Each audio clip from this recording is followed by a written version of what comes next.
આજે આપણે એકદમ રૂ જેવા સૂજીના ઢોકળા બનાવવાના છીએ।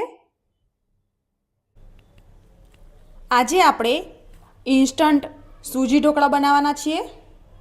તેના માટે મેં અહીંયા 1 વાટકી દહીં અને 1 વાટકી સૂજી લઈ લીધી છે। 1 વાટકી સૂજી, 1 વાટકી દહીં, તેને આપણે મિક્સ કરી લઈશું અને અડધી વાટકી પાણી એડ કરીશું, તેને આપણે મિક્સ કરી લઈશું। આ રીતે આપણે મિક્સ કરી લેવાનું છે। બેટરને આપણે 15 થી 20 મિનિટ સુધી રેસ્ટ આપીશું।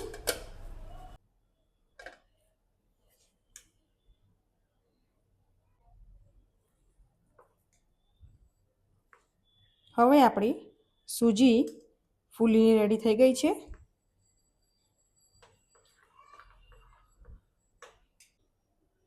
સ્વાદ પ્રમાણે મીઠું એડ કરીશું, તેને આપણે મિક્સ કરી લઈએ।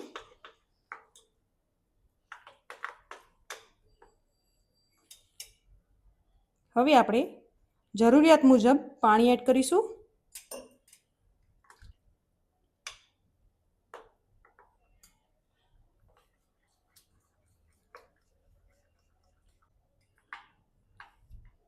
આ રીતે બેટરને ઠીક રાખવાનું છે। હવે આપણે ડીશને તેલથી કોટ કરી લઈશું અને ઢોકળિયામાં આપણે પાણીને ગરમ થવા માટે મૂકી દેવાનું છે। 1 ચમચી જેટલા ખાવાના સોડા એડ કરીશું અને ઉપરથી થોડું પાણી એડ કરીશું, તેને આપણે મિક્સ કરી લેવાનું છે। એકદમ પરફેક્ટ રીતે આપણે મિક્સ કરવાનું છે। આપણું પાણી ગરમ થઈ ગયું છે। હવે આપણે ડીશને મૂકી દઈશું અને બેટરને આપણે એડ કરી દઈશું। ઉપરથી આપણે લાલ મરચું એડ કરીશું। લાલ મરચાંને આપણે સ્પ્રિંકલ જ કરવાનું છે।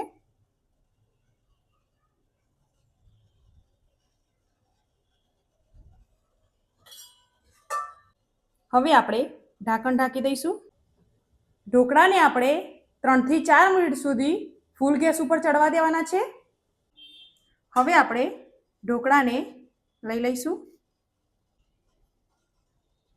આ રીતે આપણે ઢોકળાને ચેક કરીશું, તમે જોઈ શકો છો।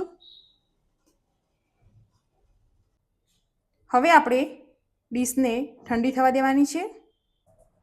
હવે આપણે ઢોકળાને કટ કરી લઈશું।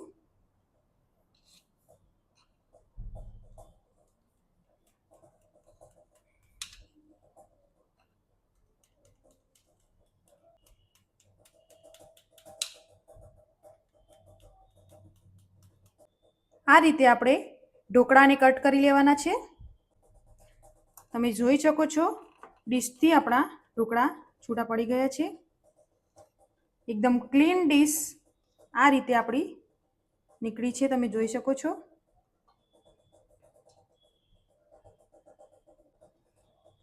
નીચેથી તમે જોઈ શકો છો એકદમ સ્પોન્જી આપણા ઢોકળા રેડી થયા છે।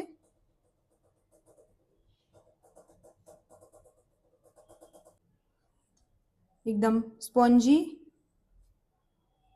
તમે જોઈ શકો છો। વઘાર કરવા માટે આપણે તેલ લઈ લઈશું। તેલને આપણે ગરમ કરી લઈશું। તેલ ગરમ થઈ જાય તે પછી આપણે રાઈ એડ કરીશું,